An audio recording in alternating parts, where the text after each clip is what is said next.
Hey guys and welcome back, this is Vivek and you are watching my YouTube channel. तो भाई चालू करते हैं, वापस आते हैं अपनी सीरीज पे, जो सीरीज बन रही है किसकी, बैंकिंग एंड इंश्योरेंस की। ठीक है, हाँ जी, बस किसके लिए, अगर आप बीकॉम प्रोग्राम में या फिर ऑनर्स में हो तो आपके लिए सीरीज एप्लीकेबल है। बस आपका सेमेस्टर जो है वो कौन सा होना चाहिए, छठा।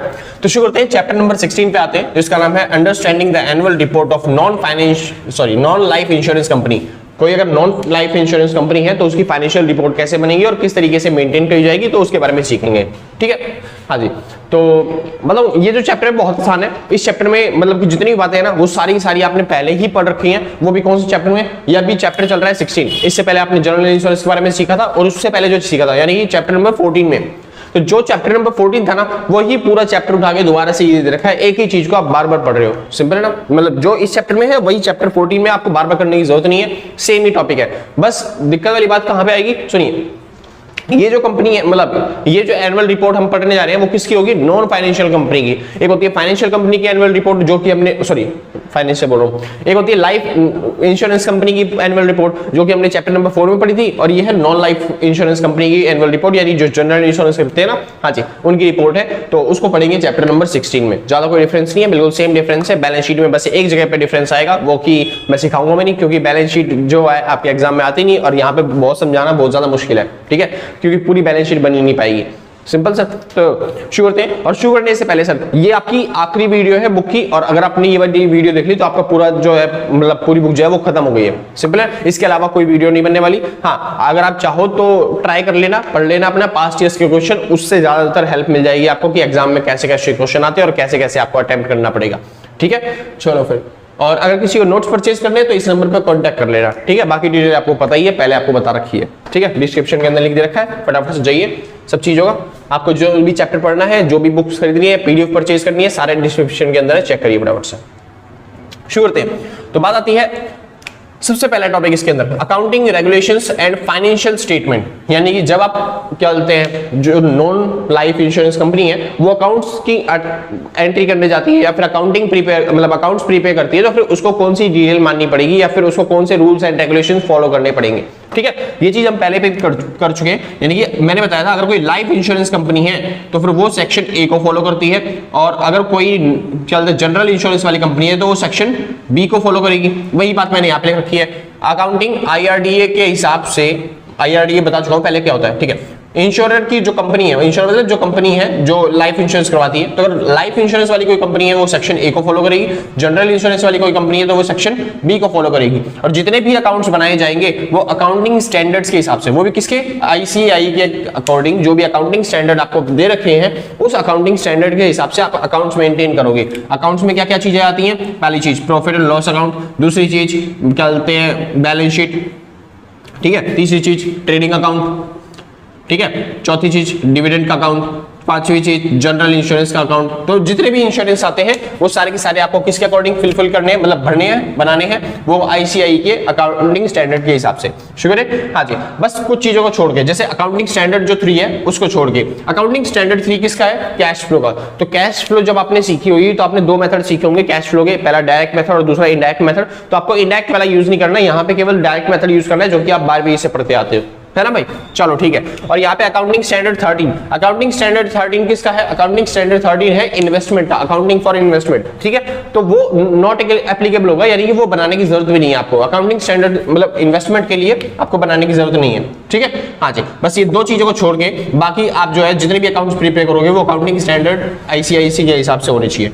ठीक है, शुरू करते हैं। अगला टॉपिक आता है डायरेक्टर्स रिपोर्ट। डायरेक्टर्स रिपोर्ट यानी कि डायरेक्टर अगर क्या बोलते हैं आपने अपॉइंट कर रखा, मतलब डायरेक्टर अपॉइंट कर ही रखा होगा बेसिकली। ठीक है, तो अकाउंटिंग स्टैंडर्ड अगर डायरेक्टर आपने अपॉइंट कर रखा है तो डायरेक्टर को क्या क्या चीजें आपको दिखानी पड़ेगी, इसमें ऐसी कौन कौन सी चीजें जो आप डायरेक्टर के लिए बनाओगे। सुनिए, पहली चीज state affairs of company, company जितने भी अफेयर्स होंगे, कंपनी के जितने भी ट्रांजेक्शंस होते हैं वो सारे के सारे आपको दिखाने पड़ेंगे डायरेक्टर्स को। कोई दिक्कत तो नहीं ना, जितने भी आपके डायरेक्टर्स हैं उनको आपको दिखाने पड़ेंगे कि भाई ये कंपनी के स्टेटमेंट ऑफ अफेयर्स है या फिर कंपनी के ट्रांजैक्शंस है, और ये देखिए हमने ये ट्रांजैक्शन कर रखे हैं कंपनी के अंदर। ठीक है, उसके बाद रिजर्व दिखाने पड़ेंगे in balance sheet, balance sheet के अंदर रिजर्व कितना है, क्योंकि कई लोग क्या करते हैं डायरेक्टर्स कंपनी में पैसे तो लगाते नहीं है, बस रिजर्व के तौर पे अमाउंट लगा देते हैं। ठीक है, तो आपको रिजर्व भी दिखाने पड़ेंगे कि रिजर्व कितना है बैलेंस शीट के अंदर। उसके बाद पेड डिविडेंड, मतलब जो भी आपने डिविडेंड पे किया है या फिर पे करने वाले हो आप जो भी डिविडेंड पे करने वाले हो या फिर जो आपने डिविडेंड पे किया है वो भी आपको दिखाना पड़ेगा बैलेंस शीट के अंदर, कोई दिक्कत नहीं ना। हाँ जी, उसके बाद फॉरेन एक्सचेंज अर्निंग, अगर आपको विदेशों से कोई अर्निंग मिली है फॉरेन एक्सचेंज के तौर पे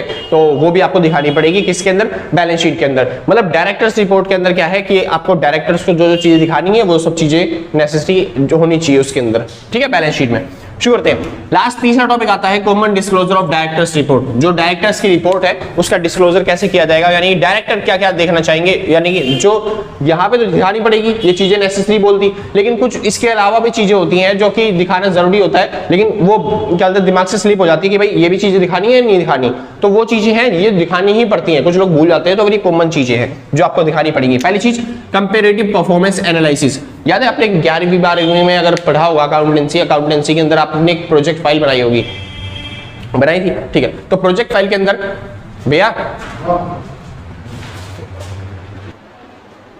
हाँ भाई शुक्र, चलो फिर तो बात आती है कंपैरेटिव परफॉर्मेंस एनालिसिस। तो अगर आपने 11वीं 12वीं ठीक से पढ़ी हो तो वहां पे आपने एक प्रोजेक्ट फाइल बनाई थी और प्रोजेक्ट फाइल में आपने बताया होगा कंपैरेटिव बैलेंस शीट और कॉमन साइज बैलेंस शीट ये सब बनाया होगा।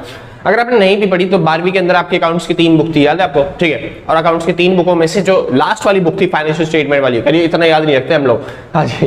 तो लास्ट बुक जो थी उसमें कैश फ्लो स्टेटमेंट आपने बोला था, बहुत मुश्किल क्वेश्चन था। उसके बाद आपने एक रेशियो वाला चैप्टर सीखा था, बहुत मुश्किल क्वेश्चन था, है ना।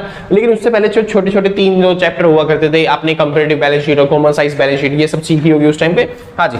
तो वो कंपैरेटिव बैलेंस शीट और common size balance sheet directors को दिखानी पड़ेगी कि भाई हमारी जो कंपनी है उसने किस तरीके से काम किया और इसके कंपैरिजन में जो जो कंपनियां हैं वो किस तरीके से काम कर रही है, या फिर हमारी जो कंपनी है वो पिछले साल किस तरीके से काम कर रही थी और पिछले क्वार्टर में किस तरीके से काम कर रही थी। तो कंपैरेटिव बैलेंस शीट आपको दिखानी पड़ेगी, ठीक है। उसके बाद रिव्यू ऑफ अकाउंट्स, आपको अकाउंट्स का रिव्यू दिखाना पड़ेगा कि हमारी कंपनी जो है वो किस तरीके से पैसे कमा पा रही है, कैसे काम कर पा रही है, सारे ट्रांजैक्शन किस तरीके से हो रहे हैं। उसके बाद प्रॉफिट बिफोर टैक्स दिखाना पड़ेगा, प्रॉफिट आफ्टर टैक्स दिखाना पड़ेगा बैलेंस शीट में ही, हाँ जी। अगर आप डायरेक्टर्स को बैलेंस शीट बनाना चाहते हो तो ये सब चीजें होनी चाहिए उसके अंदर। उसके बाद प्रोपोज डिविडेंड हो गया, यानी डिविडेंड कितना देने वाले आप, जनरल रिजर्व हो गया कि जनरल रिजर्व कितना दोगे, ठीक है, मतलब जितना रिजर्व कितना पड़ा हुआ है क्या कंपनी के अंदर, टोटल एसेट्स जो भी क्या कंट्रीब्यूशन कर रखी है, मतलब फॉर एग्जांपल के तौर पे आपको टोटल एसेट दिखानी पड़ेगी, जितनी भी आपके पास एसेट्स है वो बैलेंस शीट में होनी चाहिए और उसका कंट्रीब्यूशन कैसा है। जैसे कि कोई एसेट होती है वो कम कंट्रीब्यूट करती है और कोई ज्यादा एसेट होती है जो ज्यादा कंट्रीब्यूट कर रही है, वो सब चीजें भी बतानी पड़ेगी आपको, क्या बोलते हैं कितने तरह के एसेट्स है और अब किस तरीके से कंट्रीब्यूशन हो रहा है। उसके बाद टोटल इन्वेस्टमेंट,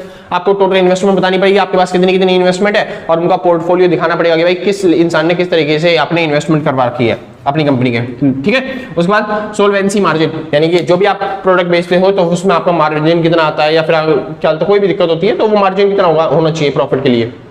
अगर आप कोई भी प्रोडक्ट सेल करते हो, कोई भी इंश्योरेंस सेल करते हो तो इसमें मार्जिन कितना आता है आपका, सर्विस सारे एक्सपेंडिचर हटा के वो सब चीजें आपको दिखानी पड़ेगी। सिंपल है भाई, बस ये छोटी सी छोटी 3 चीजें थी और उसके बाद आपका चैप्टर हो गया खत्म। अब सुनिए, इसके अंदर अभी रह रहा है थोड़ा सा, लेकिन वो है अकाउंट वाला पोर्शन, मैं यहाँ पे दिखा नहीं सकता क्योंकि मेरे पास डिजिटल बोल रही है, वरना पक्का दिखा देता मैं, ठीक है। और बनाने में मैं एक अकाउंट बनाऊंगा तो फिर वो भी आधा ही बन पाएगा, दूसरा अकाउंट मतलब 2-3 अकाउंट होंगे तब तो समझ में भी आता है एक साथ। अब एक अकाउंट बनाऊंगा वो भी आधा ही दिखे तो फिर कुछ मजा नहीं आएगा समझ में, ठीक है, मैं समझा भी नहीं पाऊंगा ठीक से उस टाइम पे। डिजिटल बोल्डिंग आएगी फिर समझाएंगे इसी तरीके से। तो अगर आपको पढ़ना है, लेकिन कोई दिक्कत नहीं है, मैं डिस्क्रिप्शन के अंदर लिंक दे दूंगा पूरी बुक का, आप जाइए देखिए फटाफट से। हाँ जी, सिंपल था ना, ठीक।